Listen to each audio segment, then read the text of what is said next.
Go for it.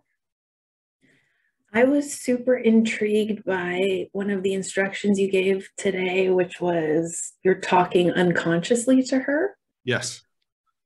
I mean, I feel like after doing this for a year, I kind of know what you mean. Like I'm hearing her needs and her position and just repeating it back, even if I have not really an idea what it means. Yep. Tell me more about that. So how do we make a question that it seems to be very conscious, make it more unconscious? So the conscious mind says, what? And just can't answer. So all you do is just take out the information in that question. I'll give you 2 examples. An abstract question that I could say to Helena is, what are you looking for?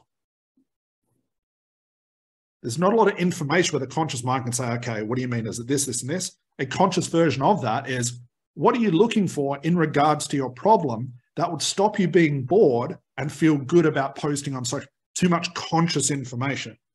So I take a back step and just keep it the least amount of words. You've heard me say that a lot. Least amount of words. What are you looking for here?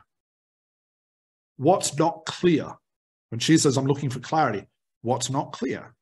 If I make it conscious, it's what's not clear about everything you've told me right now, that if we knew what it was, we could create a step-by-step process that you could follow and do it 1, 2, 3, 4, 5. Too much conscious information. So if you ever feel sort of creative enough to ask questions with the least amount of words, they become more abstract. The conscious mind can't hold on to anything, and it has to go unconscious. Another version of this is, and you've seen us do this a lot, client says, I feel like I need a connection with something. And you go, interesting. That's abstract. Do you feel that? It's like, where do I go with this information? What do I say next? Simple words like that. They're just basically process instructions. Does that make sense, Maya? Yeah. And my follow-up is it kind of premised on repeating back to them the one intriguing word? Yeah, it can be part of that real juicy word, which is, so it's connection. Yeah, I just feel like when I have connection. Right.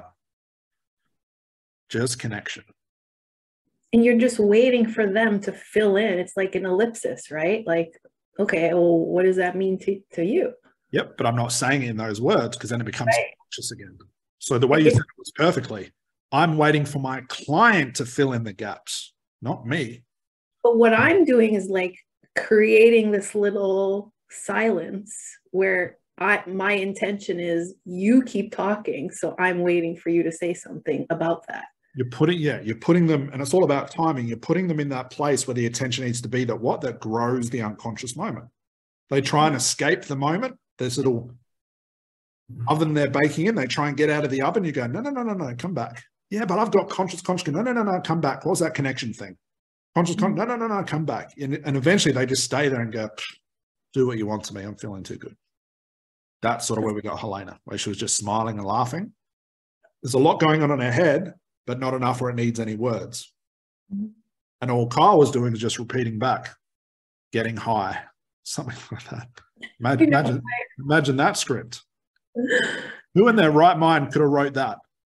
I'm feeling this feeling in my spine that makes me feel high. I'd love to see that script. Wouldn't happen. Difference in therapy compared to hypnosis.